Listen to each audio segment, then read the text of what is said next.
الحمد للہ رب العالمین والصلاة والسلام علی امام الانبیاء والمرسلین وعلی آلہ وصحبہ اجمعین۔ عشرہ ذی الحجہ کے سلسلے میں آج تیسرا درس ہے۔ درس کا موضوع ہے عشرہ ذی الحجہ کے وظائف۔ حضرت ابن عباس رضی اللہ عنہما سے مروی ہے، انہوں نے کہا کہ اللہ کے رسول صلی اللہ علیہ وسلم نے فرمایا: ما من ایام العمل الصالح فیہا احب الی اللہ من هذه الایام یعنی العشر۔ قالوا یا رسول اللہ ولا الجہاد فی سبیل اللہ؟ قال ولا الجہاد فی سبیل اللہ الا رجل خرج بنفسہ ومالہ فلم یرجع من ذلک بشیء۔ یعنی ذی الحجہ کے 10 دنوں سے زیادہ اچھے کوئی دن نہیں ہیں جن میں اللہ کو عمل صالح زیادہ محبوب ہوں۔ لوگوں نے پوچھا: اے اللہ کے رسول صلی اللہ علیہ وسلم، اللہ کے راستے میں جہاد بھی نہیں ہے؟ تو آپ صلی اللہ علیہ وسلم نے فرمایا: اللہ کے راستے میں جہاد بھی نہیں ہے مگر وہ شخص جو اپنی جان اور مال لے کر نکلے پھر ان میں سے کسی چیز کے ساتھ نہ لوٹے۔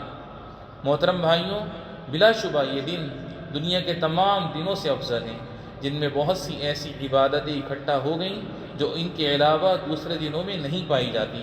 ابن حجر رحمہ اللہ نے کہا: والذی یظہر ان السبب فی امتیاز عشر ذی الحجہ بمکان اجتماع امہات العبادۃ فیہ وہی الصلاۃ والصیام والصدقۃ والحج ولا یتعدی ذلک فی غیرہ۔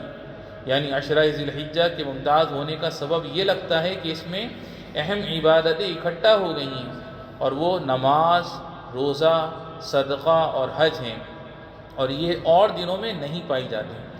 وہ اہم اعمال جن کی وجہ سے یہ عشرہ ممتاز ہے: اللہ عز و جل کا خوب ذکر کرنا، حج کرنا، روزے رکھنا اور قربانی کرنا ہے۔ اللہ تعالیٰ کے ارشاد ہے: وَيَذْكُرُ اسْمَ اللَّهِ فِي أَيَّامٍ مَّعْلُومَاتٍ، یعنی اور ان مقررہ دنوں میں اللہ کا نام یاد کریں۔ حضرت ابن عباس رضی اللہ عنہما نے فرمایا: وَاذْكُرُوا اللَّهَ فِي أَيَّامٍ مَّعْلُومَاتٍ ایام العشر والایام المعدودات ایام التشریق۔ یعنی معلوم دنوں میں اللہ کا ذکر کرتے رہو۔ ایام معلومات سے مراد ذی الحجہ کے 10 دن ہیں، اور ایام معدودات سے مراد ایام تشریق ہیں۔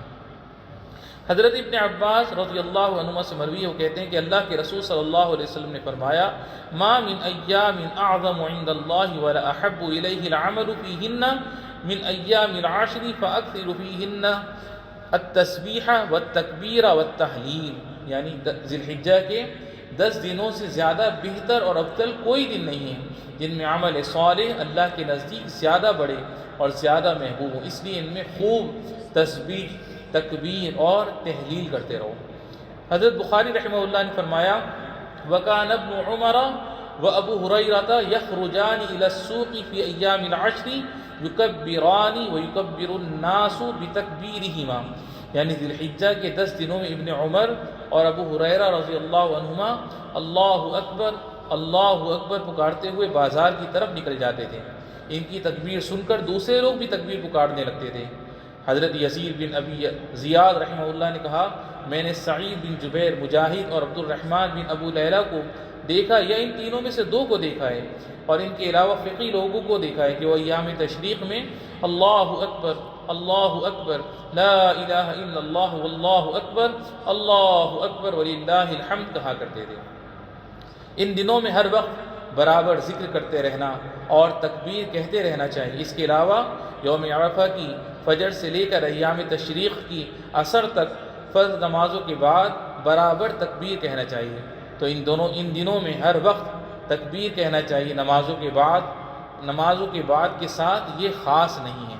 حضرت بخاری رحمہ اللہ نے کہا: وَكَانَ عُمَرُ رضی اللہ عنہ يُكَبِّرُ فِي قُبَّتِهِ بِمِنًا فَيَسْمَعُهُ أَهْلُ الْمَسْجِدِ فَيُكَبِّرُونَ وَيُكَبِّرُ أَهْلُ الْأَسْوَاقِ حَتَّى تَرْتَجَّ مِنًا تَكْبِيرًا وَكَانَ ابْنُ عُمَرَ يُكَبِّرُ بِمِنًا تِلْكَ الْأَيَّامِ وَخَلْفَ الصَّلَوَاتِ وعلى فراشی وفی فسطاطہ ومجلسہ ومشاء تلک الایام جميعا۔ یعنی حضرت عمر رضی اللہ عنہ مینا میں اپنے قبہ یعنی گنبد میں رہتے ہوئے تکبیر پکارتے تھے، جسے مسجد والے سن کر تکبیر کہتے تھے اور بازار والے بھی تکبیر کہتے تھے، یہاں تک کہ مینا تکبیر سے گونجنے لگتا تھا۔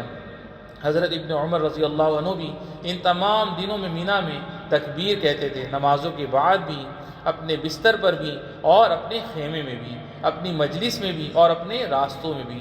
مردوں کے لیے جہاں تک ہو سکے بلند آواز میں تکبیر کہنا مشروع ہے، اس لیے کہ ایک طرح سے اللہ تعالیٰ کی تعظیم اور اس کے شعائر کا اظہار۔ رب العالمین ہمیں ان پر عمل کرنے کی توفیق عطا فرما، والحمد للہ رب العالمین۔